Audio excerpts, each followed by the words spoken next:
दोस्तों पूरे देश में कोरोना संक्रमण की दूसरी लहर ने हर तरफ तबाही मचा रखी है। तो दूसरी तरफ सरकार की सभी तैयारियों की पोल भी खोल दी है। देश में लगभग सभी अस्पतालों में बेड और दवा तो दूर, मरीजों को ऑक्सीजन भी नहीं मिल पा रही है और हालात इतने खराब हो चुके हैं कि लोगों को ऑक्सीजन सिलेंडर के लिए दर दर की ठोकरें खानी पड़ रही हैं।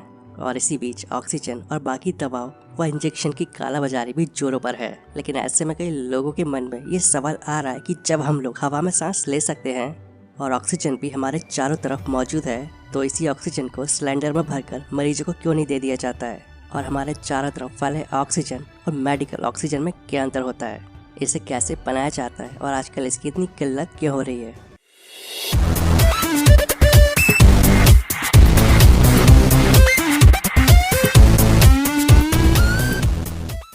दोस्तों वैसे तो ऑक्सीजन हवा और पानी दोनों में ही मौजूद होता है, लेकिन आपकी जानकारी के लिए बता दूं कि हवा में सिर्फ 21% ऑक्सीजन रहती है और 78% नाइट्रोजन गैस होती है और इसके अलावा 1% अन्य गैसें होती है और इसमें कार्बन डाइऑक्साइड, हाइड्रोजन और नियोन गैस भी होती है। साथ ही पानी में भी ऑक्सीजन होती है और पानी में घुली ऑक्सीजन की मात्रा अलग अलग जगहों पर अलग अलग होती है और 10 लाख मॉलिक्यूल में से ऑक्सीजन के सिर्फ 10 मॉलिक्यूल होते हैं और इसी वजह से इंसान पानी में सांस नहीं ले पाता है, जबकि मछलियाँ आसानी से पानी में सांस ले पाती है। मेडिकल ऑक्सीजन क्या होता है? मेडिकल ऑक्सीजन का मतलब होता है 98% तक शुद्ध ऑक्सीजन, यानी कि जिसमें नमी, धूल या दूसरी गैस जैसी अशुद्धियाँ ना मिली हों। दोस्तों ये कानूनी रूप से एक ज़रूरी दवा है और जिसे 2015 में जारी देश की सबसे ज़रूरी दवाओं की लिस्ट में शामिल किया गया है। साथ ही आपको बता दूं कि मेडिकल ऑक्सीजन को WHO ने भी आवश्यक दवाओं की लिस्ट में शामिल किया है। जैसा कि मैंने आपको बताया कि हवा में सिर्फ 21% ऑक्सीजन होती है, तो इसीलिए मेडिकल इमरजेंसी में इसका इस्तेमाल नहीं किया जा सकता है और इसी वजह से मेडिकल ऑक्सीजन को लिक्विड फॉर्म में खास वैज्ञानिक तरीके से बड़े बड़े प्लांट में तैयार किया जाता है। लेकिन ये मेडिकल ऑक्सीजन बनती कैसे है?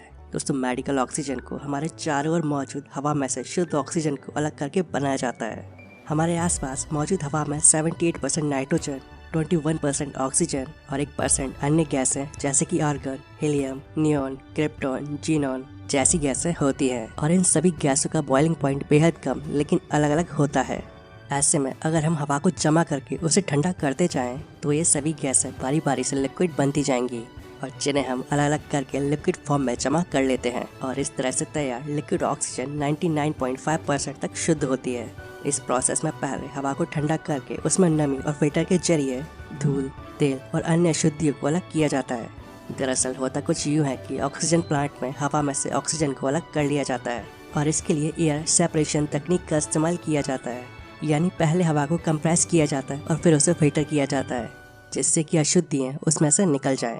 और अब इस फिल्टर की हुई हवा को ठंडा किया जाता है और फिर इस हवा को डिस्टिल किया जाता है जिससे कि ऑक्सीजन को बाकी गैसों से अलग किया जा सके और इस प्रोसेस में ऑक्सीजन लिक्विड बन जाती है और इसी स्थिति में उसे इकट्ठा किया जाता है। दोस्तों आजकल एक और तरीका है ऑक्सीजन बनाने का। एक पोर्टेबल मशीन आती है जिसको मरीज के पास रख दिया जाता है और ये मशीन हवा में से ऑक्सीजन अलग करके मरीज तक पहुंचाती है। दोस्तों एक वयस्क व्यक्ति जब कोई काम कर रहा होता है तो उसे सांस लेने के लिए हर मिनट 6 से 7 लीटर हवा की जरूरत होती है, यानी उसे हर दिन करीब 11,000 लीटर हवा की जरूरत होती है और सांस के जरिए फेफड़ों में जाने वाली हवा में 20 से 21% ऑक्सीजन होती है और जबकि छोड़ी जाने वाली सांस में 15% रहती है, यानी सांस के जरिए अंदर जाने वाली हवा का मात्र 5% का इस्तेमाल होता है और यही 5% वो ऑक्सीजन है जो कार्बन डाइऑक्साइड में बदलती है। इसका मतलब ये हुआ कि एक इंसान को 24 घंटे के अंदर 550 लीटर शुद्ध ऑक्सीजन की जरूरत होती है और मेहनत का काम करने या वर्जिश करने पर ज़्यादा ऑक्सीजन की जरूरत पड़ती है और एक स्वस्थ वयस्क व्यक्ति 1 मिनट में 12 से 20 बार सांस लेता है, यानी कि हर मिनट 12 से कम या 20 से ज़्यादा बार सांस लेना किसी परेशानी की निशानी है। अस्पतालों तक ये ऑक्सीजन कैसे पहुँचती है?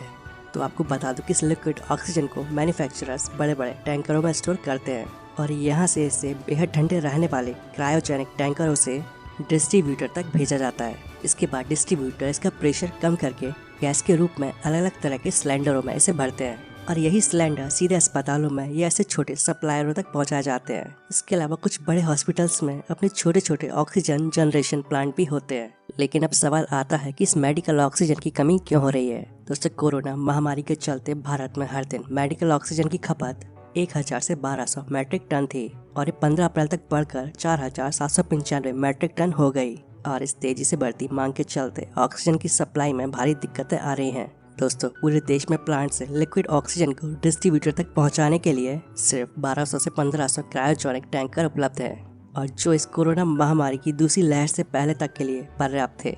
लेकिन अब हर दिन 2 लाख से ज़्यादा मरीज सामने आने की वजह से टैंकर कम पड़ रहे हैं, और डिस्ट्रीब्यूटर लेवल पर भी लिक्विड ऑक्सीजन को गैस में बदलकर सिलेंडर में भरने के लिए खाली सिलेंडरों की कमी है। तो इसी वजह से देश में मेडिकल ऑक्सीजन की कमी आ रही है।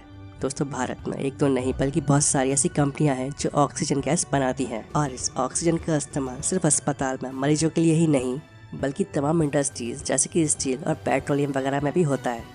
भारत में Ellenbarrie industrial gases limited, national oxygen limited, Bhagwati oxygen limited, Gagan gases limited, Inox air product limited और रिफैक्स इंडस्ट्रीज लिमिटेड, ये कुछ कंपनियां हैं जो ऑक्सीजन गैस बनाती हैं।